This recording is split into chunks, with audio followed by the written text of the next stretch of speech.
Hi everyone, and welcome to my review on the Blon A8 Prometheus. Before I begin, I want to just quickly say the following. As some of you might recall, when I first received the Blon A8, I had an issue with the left side piece. It was vibrating, making a sort of a distortion in the lower frequencies once the volume was put up a little higher. Well, I didn't really have to put the volume up that high. I bought this A8 from Easy Audio Store. That initially they didn't really see eye to eye with me. However, they came to their senses, and after help from a couple of other members of this group, and me actually sending Easy some videos and showing them that the IEM was in fact damaged, they decided to send me back. Well, they decided to send me the left piece. This is the damaged piece, and this is now the set in perfect condition. So I just wanted to thank Easy for actually showing that they are a trustworthy company, and showing that they are a company that you can actually buy, knowing that they will help you out if there is in fact issues, which is not always the case when we buy stuff from AliExpress, unfortunately. Anyway, just quickly go through the unboxing. The A8 is probably the most audacious product that Blon has created thus far, and sense of being different is also in the package, which is this different kind of box which doesn't close completely. Inside, we don't have any spelling mistakes. Inside a little foam area where we have the IEMs, the usual tips that Blon offers, and then a little box which has more tips. The cable itself comes in here, and as well the normal kind of fabric bag that they usually supply. I mean, I'm not going to say that it's bad, but at this price, I was actually kind of expecting that perhaps they would have given us a little bit extra, because the price jump is substantial.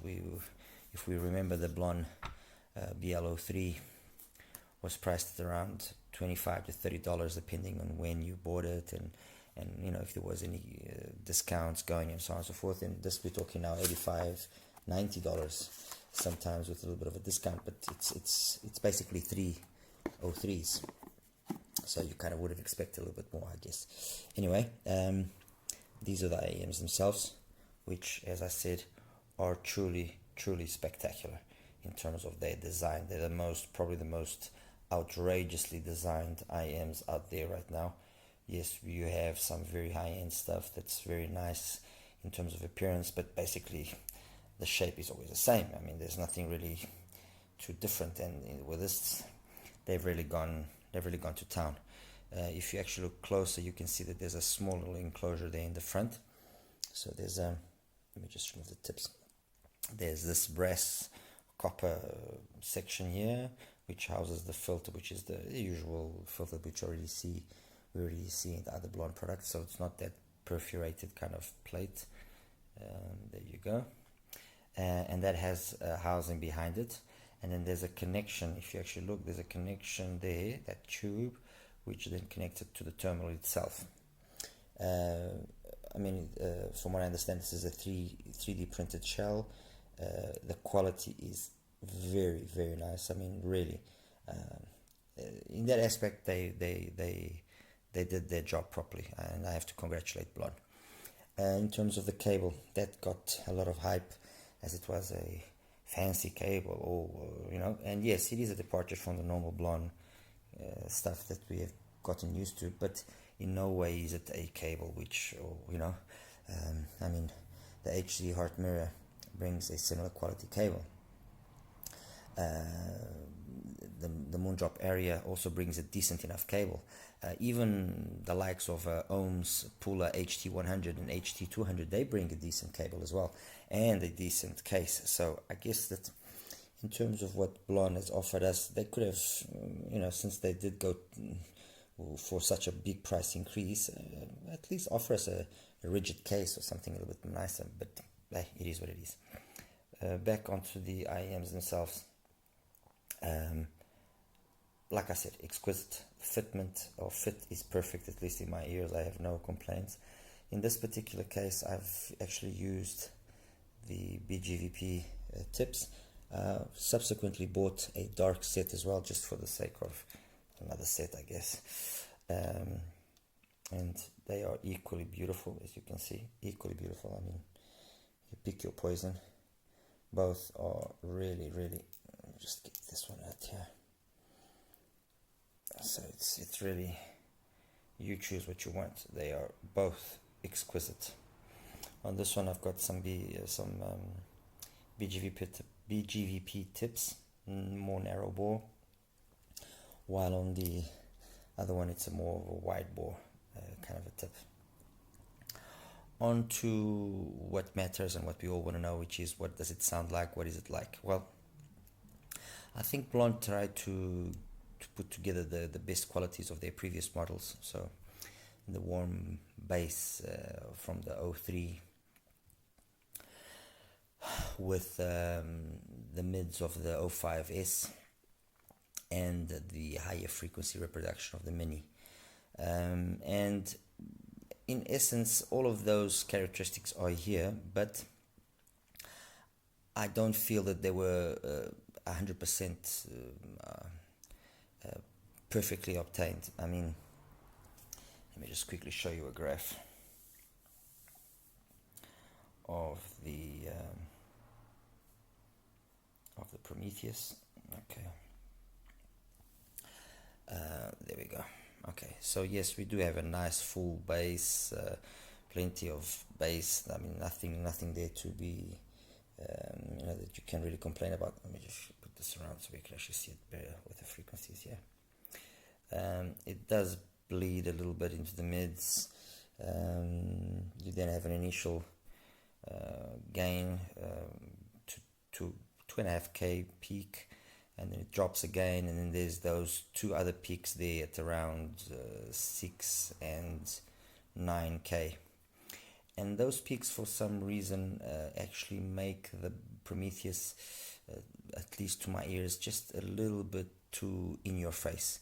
The mids are slightly recessed, in my opinion. I find the vocals a little bit laid back, and the bass is full. The bass is really full, but it is a boomy bass. I found, to my ears at least, the bass from the 03 to be superior and the mids to be superior. But I don't want to get too much into the comparisons so far. Just trying to kind of situate the Prometheus along the other Blon brothers. Definitely a fun sounding IEM. I mean, there's no lack of fun there. It's engaging. It will satisfy most ears, unless you are looking for the ultimate in terms of reproduction and so on and so forth. Then yes, then maybe it might not fulfill those requirements. Again, back onto the bass section, it is at the same time as it is engaging and fun, and when you put them on, even with just a phone powering them, you feel a sense of size. You know, it feels larger than life. It gets a little bit boomy with some more demanding stuff. If you're gonna be listening to, I guess, EDM and kind of more, I don't want to put this way, but more rudimentary kind of music, then yes, I guess it's fine. But when you start listening to some jazz, and when you start listening to some pop and rock, then that excessive boominess shows itself, and it becomes a little bit fatiguing after a while. Soundstage and detailed retrieval and all of that is good. Is it $100 worth good? I don't think so. I honestly think that for $100 there are other stuff which is superior, but it's decent. It's wide enough, the soundstage, perhaps not the tallest, and perhaps some difficulty sometimes in actually positioning everything 100%. But like I said, if you want something capable of a lot of detailed retrieval and capable of, positioning everything properly and so on and so forth, I guess this would not be my first choice. This is if you want to have a fun sounding IEM, definitely that's the right choice. The vocals, as I mentioned, are a little bit laid back. Guess that the male vocals will be slightly better than the female vocals, in my opinion. And I think that's down to that peakiness that at least my ears pick up on that higher up frequency, and it just, I don't know, it just gives it a sense of sometimes that it's shouting. Again, this is to my ears. Let's clarify that. I did find that with these wideboard tips, it opened up the sound a little bit more and actually made things more detailed. So yeah, that's basically it in terms of what it is all about. It takes a while to power.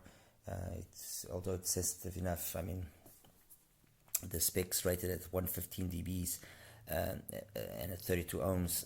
It does take a while to power. It's not as power hungry as, for example, a BL01 was, which really came to life when you powered it properly. And even the mini, when you actually power it, it comes to life. It really improves substantially. This it's not that demanding, but with power, yes, it does sound better.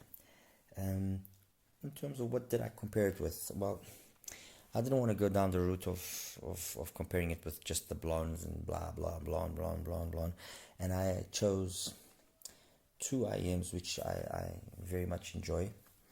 One is the Moondrop Aria, okay, which slowly but surely is starting to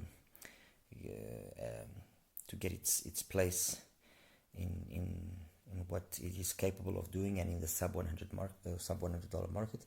And the other one is a recent favorite of mine, the AudioSense AQ0.